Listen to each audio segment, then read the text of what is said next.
تو وقت ضائع نہیں کرنا۔ خلیفہ ہارون الرشید کا ایک واقعہ ہے کہ اس کے دربار میں ایک آدمی آیا۔ اس زمانے میں درباروں میں لوگ بادشاہوں کے پاس شعراء جاتے تھے، جا کے غزلیں سناتے تھے، شعر و شاعری انعام وصول کرنے کے لیے۔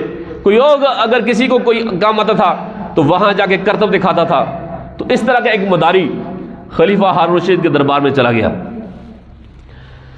تو اس نے کہا جی میں آپ کے سامنے کوئی کرتب دکھانا چاہتا ہوں۔ تو خلیفہ نے کہا دکھاؤ۔ اس نے درمیان میں محفل لگی ہوتی، بادشاہوں کا بڑا دربار ہوتا تھا اس زمانے میں، عام لوگ بھی ہوتے تھے، وزراء بھی ہوتے تھے۔ تو ایک سوئی رکھی درمیان میں اور اس کے پاس 50 سوئیاں تھیں۔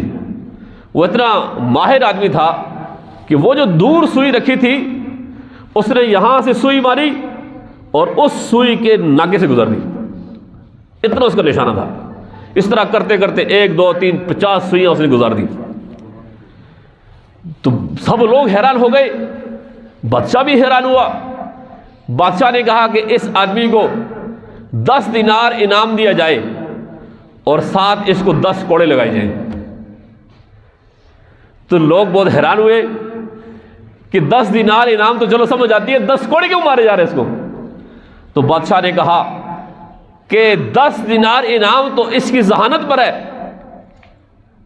اس کی مہارت پر ہے کہ سوئی اس نے یہاں سے ماری اور اس کے ناکے سے گزار دی، 50 سوئی اس نے سے کی ہیں، اس لیے اس کے نام تو بنتا ہے۔ لیکن 10 کوڑے اس لیے لگائے جائیں کہ اللہ تعالیٰ نے جو اس کو ذہانت اور صلاحیت دی تھی وہ اس نے کتنے فضول کام میں گزر دی۔ تو ہمارے ہاں کتنے مداری لوگ روزانہ جو ہے وہ سوشل میڈیا پر بھی اور ویسے بھی لوگوں کا وقت برباد کرتے ہیں۔ تو جتنے لوگ وقت برباد کرتے ہیں ان کے ساتھ یہی ہے۔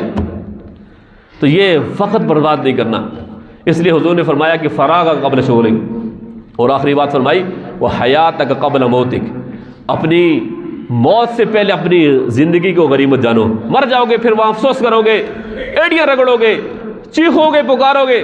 قرآن کریم میں مختلف مواقع پہ اللہ نے فرمایا جب جہنم میں جائیں گے چیخیں گے، پکاریں گے اے اللہ ہمیں دوبارہ بھیج دے، لیکن وہاں پہ یہ والا کام نہیں ہوگا۔ آج جب ہے موقع پرواہ نہیں ہے۔ اس لیے اللہ کے رسول صلی اللہ علیہ وسلم نے فرمایا کہ ایمان والوں میں سے سب سے زیادہ ہوشیار کون ہے؟ فرمایا کہ اکثرہم للموت ذکراً، کہ جو موت کو زیادہ یاد کرنے والا ہو وہ سب سے زیادہ ہوشیار ہے۔ اور دوسری بات وہ احسنہم لما بعدہ استعداداً، اپنے مرنے کے بعد کی تیاری کرنے والا، اچھی تیاری کرنے والا۔ فرمایا کہ اولئک الاخیاس، یہ لوگ ہوشیار اور عقل مند ہیں جو موت کو یاد کرتے ہیں۔